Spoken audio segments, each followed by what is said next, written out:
Amen. So we're beginning a new series tonight. If you get the emails, you'll have known what we're aiming to do.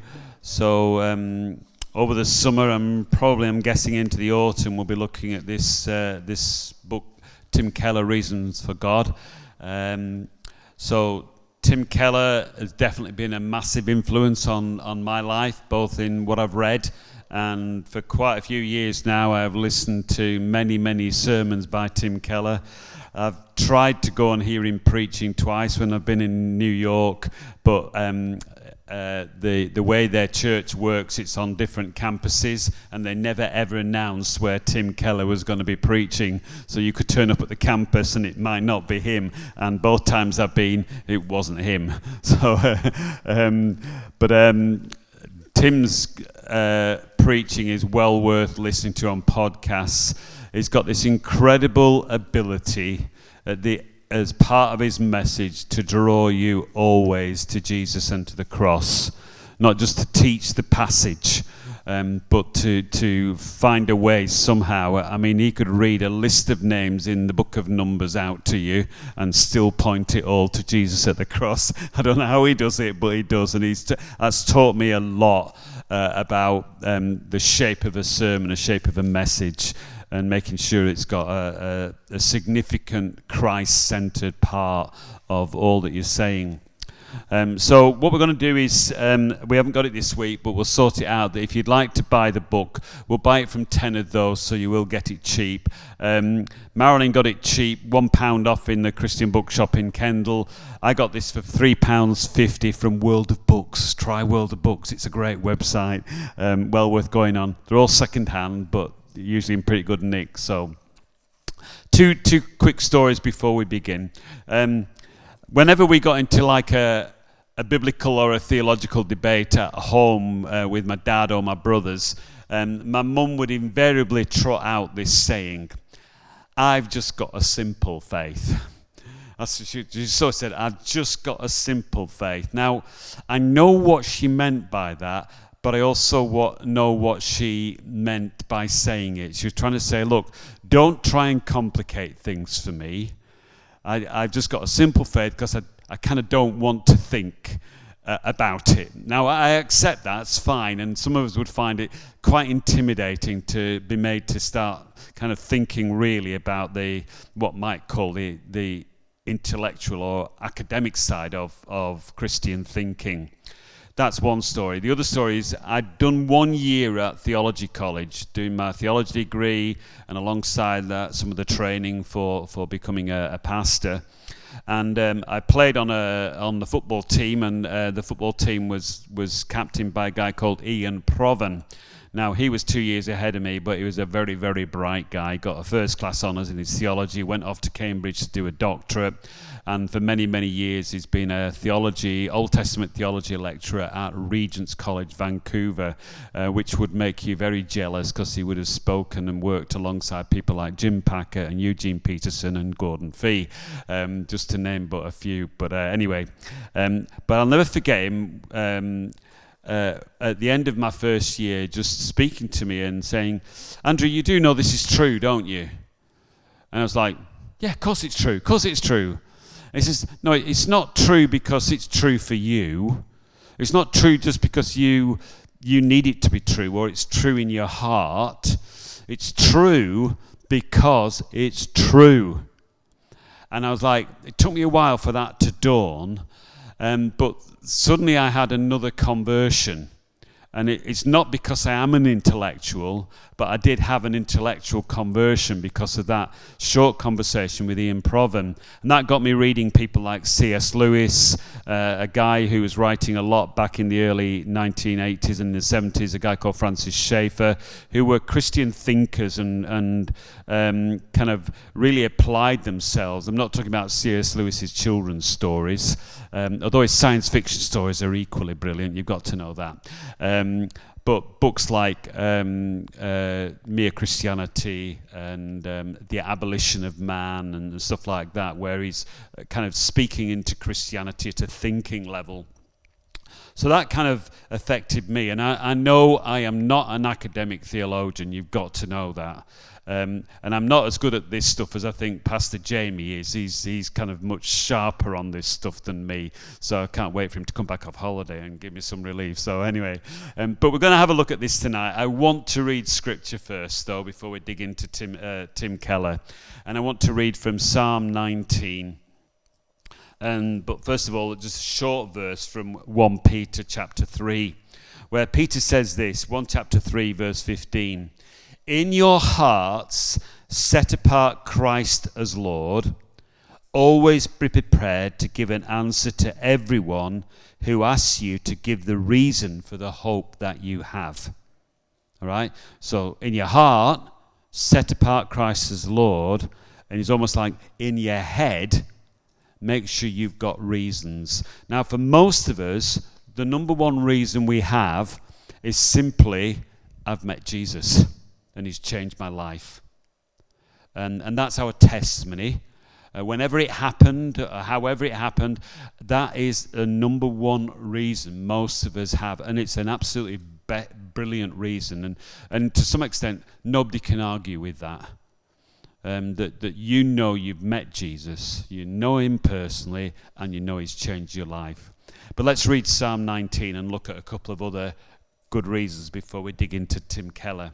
Psalm 19, and Dave Ram began this morning. I thought he was going to steal my thunder because I'd already decided I was going to begin with this, but verse 1, the heavens declare the glory of God, the skies proclaim the work of his hands. Day after day they pour forth speech, night after night they display knowledge. There's no speech or language, their voice is not heard. Their voice goes out into all the earth, their words to the end of the world. In the heavens he has pitched a tent for the sun, which is like a bridegroom coming forth from his pavilion, like a champion rejoicing to run his course. It rises at one end of the heavens and makes its circuit to the other. Nothing is hidden from its heat. The Lord is perfect, reviving the soul. The statutes of the Lord are trustworthy, making wise the simple. The precepts of the Lord are right, giving joy to the heart. The commands of the Lord are radiant, giving light to the eyes. The fear of the Lord is pure, enduring forever. The ordinances of the Lord are sure and altogether righteous. They are more precious than gold, than much pure gold. They're sweeter than honey from the comb. By them is your servant warned. In keeping them there's great reward. Who can discern his errors? Forgive my hidden faults. Keep your servant also from willful sins. May they not rule over me. Then I'll be blameless, innocent of great transgression. May the words of my mouth and the meditation of my heart be pleasing in your sight, O Lord, my rock and my redeemer. Just a couple of things out of that passage, and simply, first of all, in one sense, this psalm captures revelation, in that the first part of the psalm speaks about the majesty and the beauty and the awe that creation brings, and how even though the sun has not got a voice, the stars have no voice, but the splendor of the heavens is actually screaming out loud the glory and the existence of God the Creator. All right? And so for the psalmist, if you will, his first point of revelation is, the world around me speaks God. That God made us, we know not how, but God made us, he made this universe, he made this world. And for the psalmist, that's his first point of revelation. His second point of revelation is the law of the Lord. And the truth that he's got in the revealed will and the revealed ways of God are the things that then speak into his mind. The law of the Lord is perfect. It revives the soul. The statutes of the Lord are trustworthy. So those two things about revelation. One, the universe and our world is the revelation of God. And then God's word itself is his his voice to us. He's speaking to us from it. And I love it because at the end of the psalm, you've got the humility of the psalmist, because he then goes, who can discern his errors? In the light of the knowledge of the glory of God through his world and his word, who can discern his errors? And then he asks, forgive my hidden faults, keep me from sin, and may the words of my mouth and the meditation of my heart be pleasing. Let me live a life that honors you. So the response to revelation is always a life devoted to God. And that comes back to, have you met Jesus? Do you know him? He's been revealed in the Word of God, in history, because the Word of God is truth. It's historical truth. And that's the thing that my captain Ian Proven was trying to get across to me that day. This stuff is true, not because you need it to be true. It's true because in history, Jesus Christ lived. Jesus Christ died, and Jesus Christ rose again. And it's historical, and we stand on that. And Paul says when he wrote to the Corinthian church, if that didn't happen, then we're preaching a lie, and we're a bunch of fools. All right? So when Peter says give a reason for your hope, I've just given you several reasons for it that are not that difficult, are they? Okay? The world, the Word, and Jesus. Those three things are great reasons for hope. But let's turn to first chapter of Mr. Tim Keller and the reason for God. Tim's written some great stuff, some great books. Some of you may have come across his book on marriage, which I know people have read and really valued that. But we're going to be looking at this. There should be some PowerPoints as well coming up. So I'm going to try and do three things at once, which is impossible for a bloke, I know, but nonetheless, I will do my best. Okay, so I'm beginning with the book. Oh, we're there, right. I can't see it on that screen, that's why I said there. The first chapter is just simply about there can't just be one true religion. And one of the comments you got, I've had it in recent weeks, when somebody looks at me and says, well, all religions are the same. They all lead us to God. And I just want to go, no! But I'm polite and quiet, and I just kind of nodded because I knew that in that setting, it was the wrong setting to sort of dive in and say, well, I totally disagree with you there, and I've got 1,000 reasons why, but that's a comment we hear time and time again. So I just want us to begin to unpack that a little bit. Alistair McGrath, who again is he's a preacher, but he's also a student, a scholar, academic. He says about, in his book, The History of Atheism, he says, the 20th century gave rise to one of the greatest and most distressing paradoxes in human history. The greatest intolerance and violence of that century were practiced by those who believed that religion caused intolerance and violence. So he's thinking particularly about the rise of the Nazi regime and the horrors that the Nazi regime inflicted not just upon Jews, but upon many other different kinds of peoples. The horrors of communism, where they reckon that Stalin, in the Stalinist purges in Russia, probably was responsible for killing something like 20 million people. And also the horrors of the rise of communism in China, where again and again and again persecution happened. And again, not just against Christians. You'll find if you go to modern news about China, many Muslims in China are being persecuted for their faith, just as much as Christians are. But the reason I brought that quote out, and the reason Tim Keller brings it out, is simply this, that many people say religion's just a nuisance. Religions cause wars, religion causes divisions, religion causes hatred. But in an effort to stamp out religion, communist regimes, right-wing socialist regimes like the Nazi socialism in Germany, in seeking to stamp it out, have equally been far, far, far more vindictive, horrific, cruel, and murderous than religions have ever been. And they would reckon that more people died for their faith in the last century than any other century put together, which we just struggle to get our head around in the free West, where persecution for us might be somebody making fun of us just because we follow Jesus.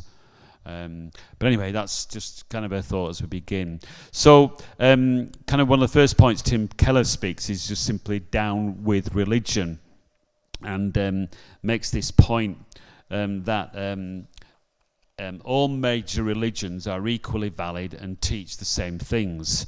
Each religion has an aspect of, but not all of, spiritual truth. And we're going to have a look at that for a moment or two. One of the points Tim Keller makes is that whilst people are saying, oh, religion's dead, we live in this scientific world where knowledge is found through science, and the more we get to know them, the less we need God. The more we get to know, the more we understand that this world came into existence. We don't know how, but it did, and everything is here by chance. And so we don't need religion, and religions will eventually die. And that was a rising thought or philosophy certainly through the 20th century. And Tim Keller simply makes the point: it's not true. All major world religions, and in particular Islam and Christianity, are growing rapidly. One example would be in Korea. Over the last 100 years, Christianity has grown from 1% to 40% of the population, which is phenomenal. You might not think it, but that is absolutely incredible. In China, even though under what we call the bamboo curtain, the communist bloc suppressing the Chinese world from the Western world, when that bamboo curtain began to come down, the big fear was that the church would have been stamped out. And once Christians were beginning to be allowed back into China, 30 years ago plus, they began to discover that the church in China was absolutely rampant. And Keller makes the point that if it's likely that there will be 500 million Chinese Christians within the next 50 years, okay? And he makes the point that if that happens, it will change world history. We cannot imagine that, because we live in this, 3% of people go to church, and how many of those really know the Lord in England now? But so Keller's making the point: religion's not temporary, and religion is not dying out, especially religions that are rooted in what we call the Judeo-Christian tradition. Okay, by that also that would include Islam, because you may not know it, but Islam rose out of mainly the Old Testament, although some of the New Testament. I have Muslim neighbours, and when they talk to me, so much of what they believe, even though they're very anti-Jewish, it's just like listening to the Old Testament part of the Bible, because their practices are so like Jewish practices under a different name. But anyway, Keller uses this wonderful illustration about all religions are the same, and so some of you may have heard it, so please go with me. Imagine there's 4 blind men trying to describe an elephant. All right? So one of them then says, well, I can tell you that what an elephant is like, it's like a very, very big, thick, strong snake. Guess which part of the elephant he got to feel? All right, the trunk. All right. And the other one says, no, it's not. It's not like a snake at all. It's like a big tree, because it's got these thick, strong legs. It's more like a tree. And another one says, no, it's not. It's like huge, but it's got the toughest kind of leather skin that you could ever imagine. And so each blind man describes only the aspect of the elephant that he has been able to feel and get to know.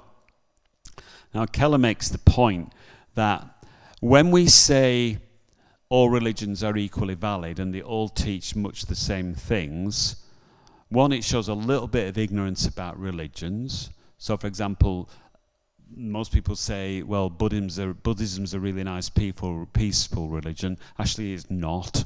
It can actually be very aggressive and very violent, just as, sadly, Christianity has been and can be.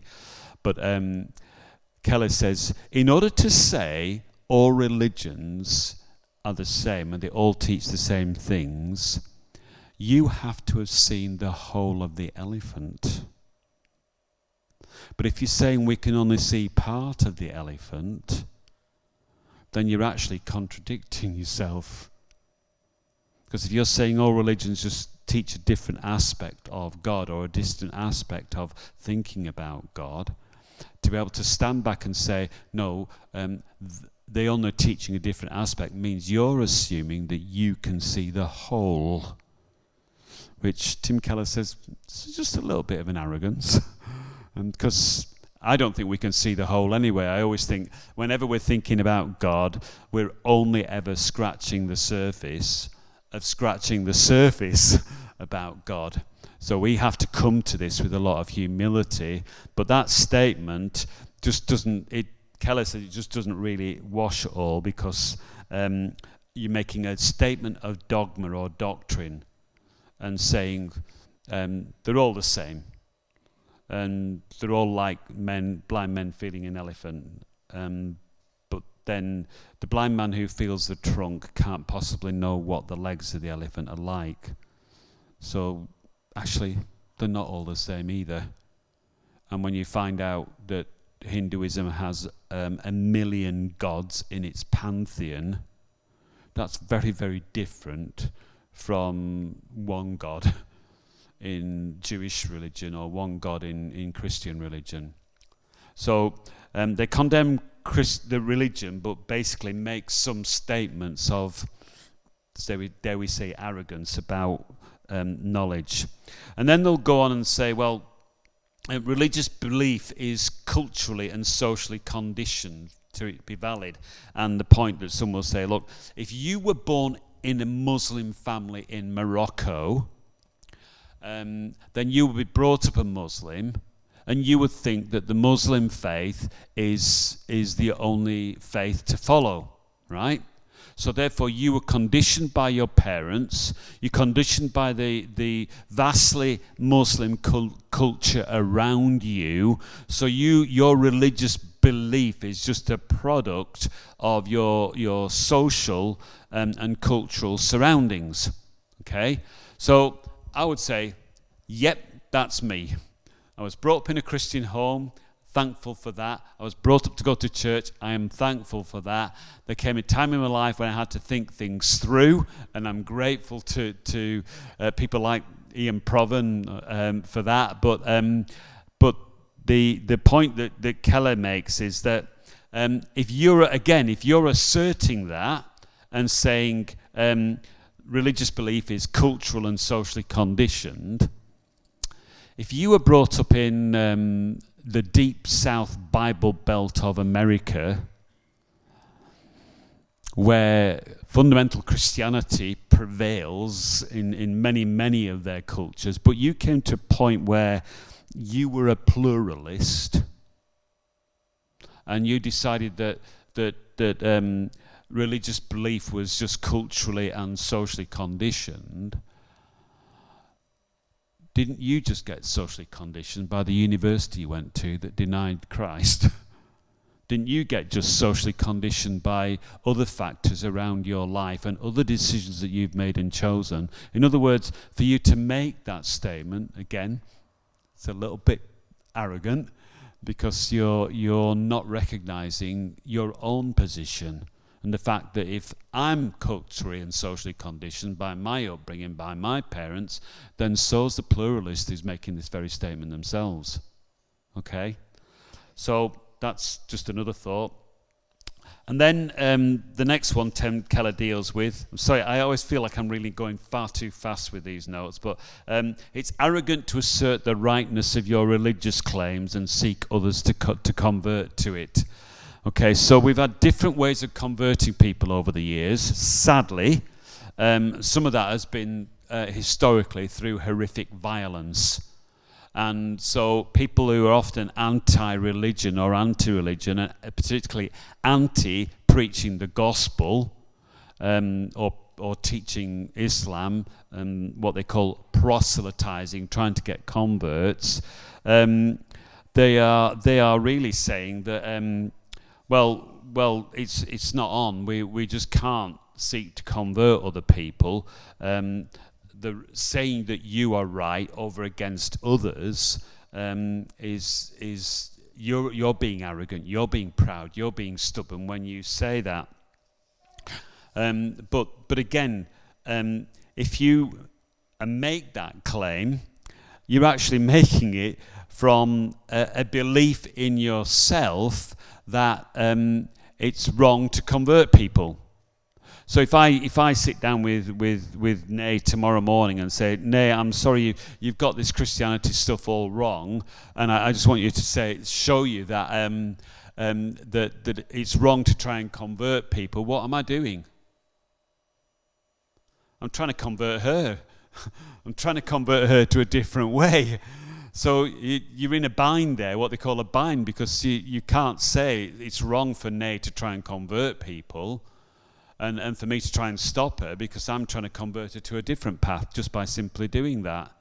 So again, it just doesn't work. Now, I don't doubt that some forms of preaching and speaking the good news are wrong, and sometimes, sadly, some Christians come at it with a bull in the china shop approach, and historically, sadly, a horrifically violent approach, aka the Crusades, or the conquistadors in America, Latin America, where they literally baptized Latin American no, they weren't Latin American Indians then. They baptized American Indians in the sea and then killed them. The seas ran red. And that was just a horrific act of the conquistadors who believed they had the right to claim that land and make it their own. So they couldn't go killing people. Let's get them converted first by baptizing them, and then let's get rid of them. There's just nothing of Christ in that whatsoever. So I understand if somebody objects to an extremely bull in the china shop approach to trying to convert people. But that's different to then saying you can't seek to convert people. It's just not fair to change their minds, because by doing that, you're saying they want to change my mind and stop me doing that. And then and it's quite interesting because the point he makes here is he quotes a guy called Mark Liller, who was a university doctor, and he was a professor at Chicago University, and he spoke to a bright young student at Wharton Business School who, to Liller's bafflement, had gone forward at a Billy Graham crusade to give his life to Christ. Liller writes, I wanted to cast doubt on the step he was about to take, to help him see there were other ways to live, other ways to seek knowledge, love, even self-transformation. I wanted to convince him his dignity depended on maintaining a free, skeptical attitude towards doctrine. I wanted to save him. Doubt, like faith, has to be learned. It's a skill. But the curious thing about skepticism is that its adherents, ancient and modern, have often been proselytizers of their own position. In reading them, I've often wanted to ask, why do you care? Their skepticism offers no good answer to that question, and I don't have one for myself. So, next one is, Tim Keller raises, about keeping religion private. Now, certainly in America, there has been huge issues of religion and politics over the last probably 40 years, certainly with some of the rise of the religious right and the power that they began to gain in Washington. But Yeah, I love that little. I couldn't resist putting that in. You were heard saying "God bless" to us, to everyone within 50 feet of a public school. So keep your religion private, all right. There's this huge debate of, is our religion a social religion, or is it a private religion? In other words, it's fine in your own home, but shut up and stop speaking about it.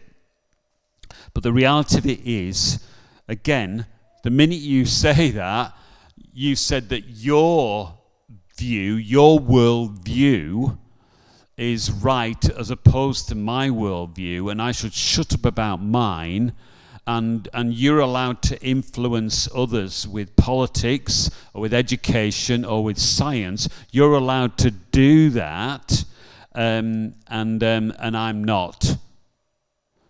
And again, it just doesn't wash, because whatever your worldview is, you're saying it's okay for you to impose your worldview on political decisions because you think you're a secular thinker. But where did your secular thinking come from? Where did your atheistic thinking come from? And what gives that the right over me to bring my spiritual or my religious viewpoint? Now, there's a world of difference between that and then people with religious viewpoints using and abusing power.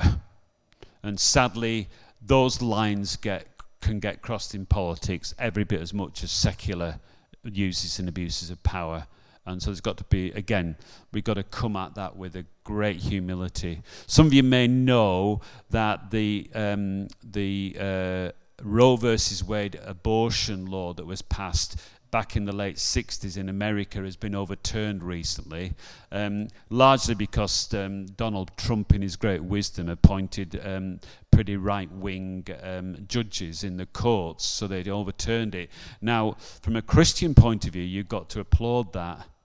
But actually, the tragedy is that the power base that was used was not a humble, servant-hearted power base. So it's a law that's now being imposed without thinking it through, working it through, wondering and trying to work through what the channels of overturning a law like that would be after 50 years. Now, I'm pro-life. That's not an issue. But when we then take a hold of power and simply impose it on others, then there's great dangers in that, however we think it should happen. I know that there's a whole debate in that, but I hope you can see what I'm saying. Whatever we do, you actually can't really keep religion private. And the big problem with that in today is that we have this cancel culture, which we see happening all around us. So however far he's fallen, Philip, I've forgotten his surname. What? Philip Schofield is being hit by cancel culture. The minute somebody does something wrong nowadays, the whole of media jumps upon them and they're wiped out and they're cancelled out. All right?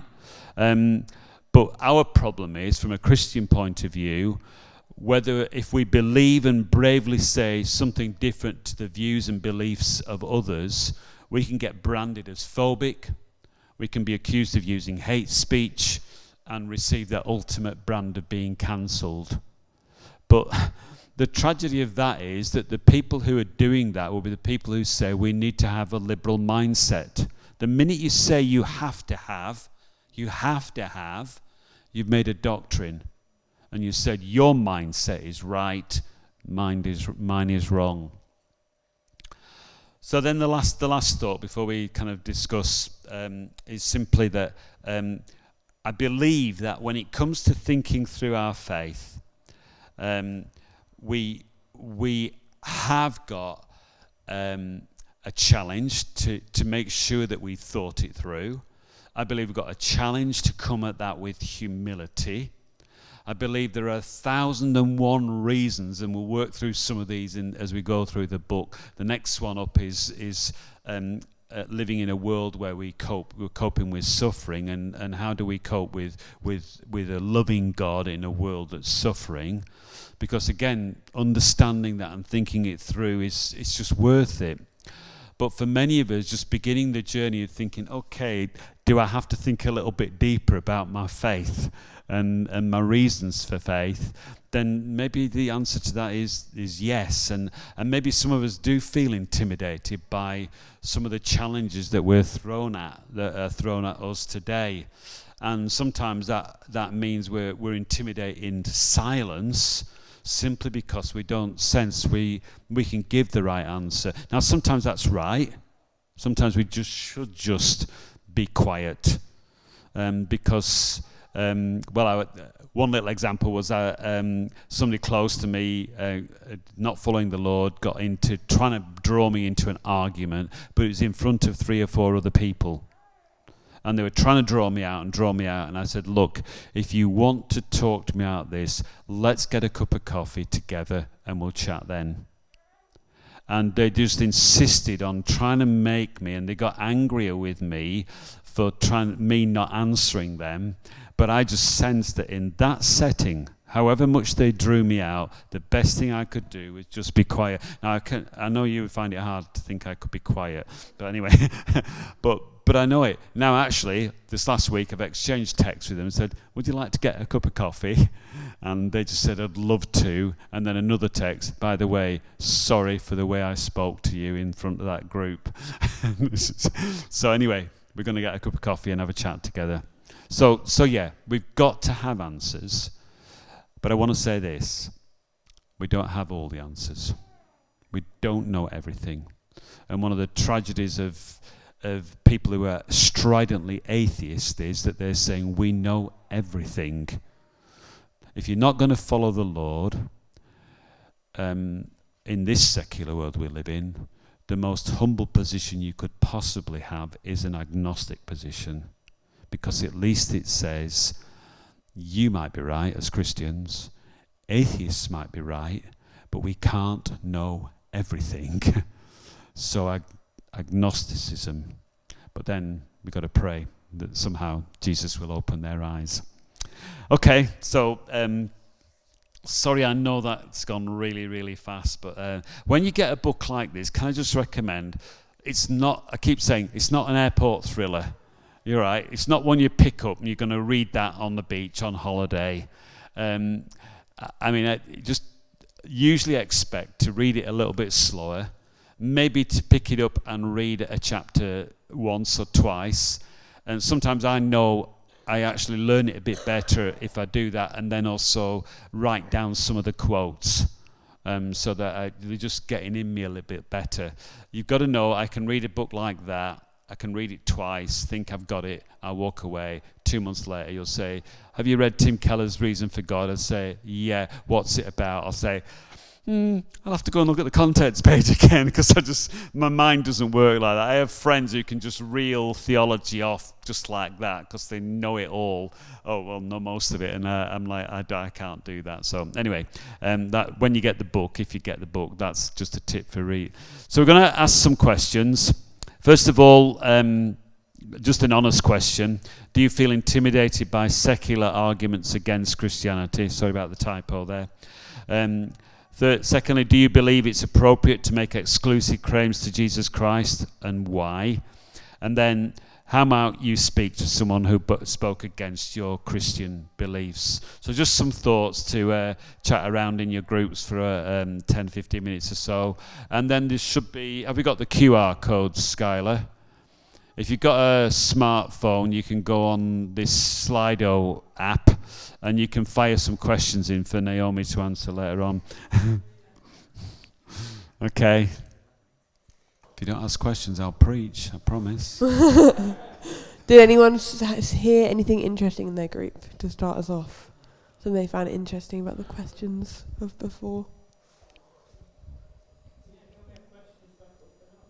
They're supposed to be coming. Oh, the questions, yeah. Yeah. Is that okay? Go on.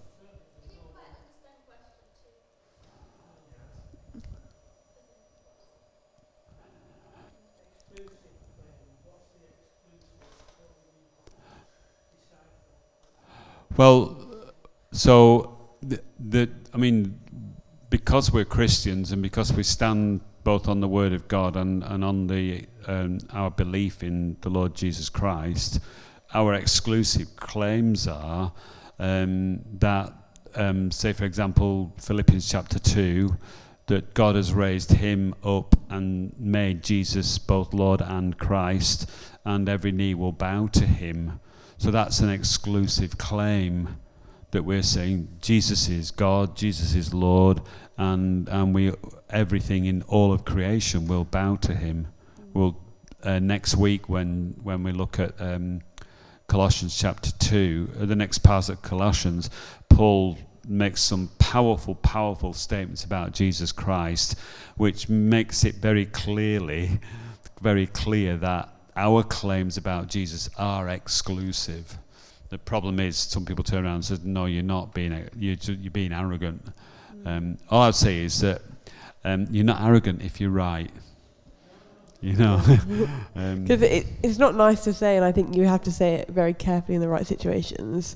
But the fact that we are Christians that believe Jesus is the only way, truth, and life means that actually we do think the other religions aren't right, and that's horrible to say because it sounds like inappropriate. But if you believe one thing, sometimes that does exclude, other things. It's like if I believe that the paint is blue, I am also saying the paint's not red, as well as just saying the paint's blue. Did you want to say something, Peter? Yeah, it's just the one thing. If I can say one thing, that'll be my contribution to the evening. And it's like when you say, "Are you intimidated by people of different faiths?" Well, I meet a lot of people who have a lot of different faiths, and I identify with them. Mm-hmm. I think it's very hard to believe and to accept, and I sort of think I'm an example, a living example, and they've got a journey, and they're on a journey as well, so, and with gentleness and respect, Yeah. And like I said before, it was like, because in your daily life, you go around town, you meet people. I met somebody, I said, do you think this is a God incidence or a coincidence? And he said, I don't know. I said, I choose to believe it's a God incidence. Yeah. And there is lots of God incidences happening in my life, lots. Great. And I'll finish on this. The best thing that ever had to happen to me was my head injury. God made it into good in so many ways. Great. It hurts and I'm delicate, but spiritually, this bloke from AA, he said, I'm all right from the neck up, and that's me, really. Bless you, Peter. Thank you. Yeah. What Peter's really trying to say is his head injury knocked some sense into him. No questions? Yeah, sometimes I think I agree with that it can be easier to talk to people who have a different faith about faith than people who have no faith, because at least they're kind of interested, and at least you can have almost like a mutual conversation and understanding with each other. Two thoughts. If there's no questions, it's great. It means we can worship. That'd be better. C.S. Lewis, some of you again will have heard this. C.S. Lewis said, look, about Jesus Christ and Jesus' claims about who he was. If anybody has seen the Father, seen me, they has seen the Father. Actually, at that point, the Jews picked up stones to stone him because he was blaspheming. Before Abraham was, I am. And when he used that phrase in Greek, he was invoking the Old Testament name for God, which is Yahweh, which is I am. And again, they picked up stones to stone him. C.S. Lewis said, look, Jesus was either mad, or he was bad, or he was right. So question, everything you've read and known about Jesus, was he mad? No, because he said some of the most wonderful, sane things you could ever possibly read in the whole of history. Was he bad? Does a bad man go around healing? Does a bad man go around doing good? Again, some of the wonderful things that he said, love your neighbour. love your enemy. You know, there's no sense that there was badness about Jesus, which leaves you with what C.S. Lewis says that he's right. And then just the last little picture, I think. So I shared it in this group, but Francis Schaeffer used this picture about what a step of faith is. So if you're stuck on a mountainside, a rock face, and the mist closes in, and you don't know where to go next, and you're so frightened that you're clinging on for life, and you cry out into the mist, "Help! Help! Help!" And a voice shouts out, "I'll help you." And you go, "Great! What should I do?" And the voice says, "Well, just let go." Because 6 feet below you, 3 feet below you, there's a 6-foot ledge. You'll land on that and you'll be safe till the mist lifts. How do you know? The voice goes, "I don't know, but you're going to let go at some point, so you may as well let go now and hope that there's a ledge just below you." All right? Or you shout for help and the voice says, "I'll help you." "Oh, great. What do I need to do?" He said, "Let go. Because 3 feet below you, there's a 6-foot ledge that will catch you and you'll be able to stay there safely until the mist lifts." How do you know? I know this mountain. I know where your right hand is. It's above your head, holding onto a knuckle of rock that's just protruding out above. I know that your left foot is in a little hole in the rocks, and that your left hand is actually in a split in the rocks, and you've got it in one of those handholds. So that the speaker, the voice that says help, shows that he knows the mountain. And then he says, "So I know there's a ledge below you, 3 feet. Let go, you'll land on the ledge and you'll be safe." And when we speak about the revelation of God in his word, the revelation of God in his world, and the revelation of God through his son Jesus, he knows the mountain that you're on. So a step of faith is not a blind leap, it's an informed step. And that's what we hope will encourage through this series. Russell, will you lead us in worship? Thanks.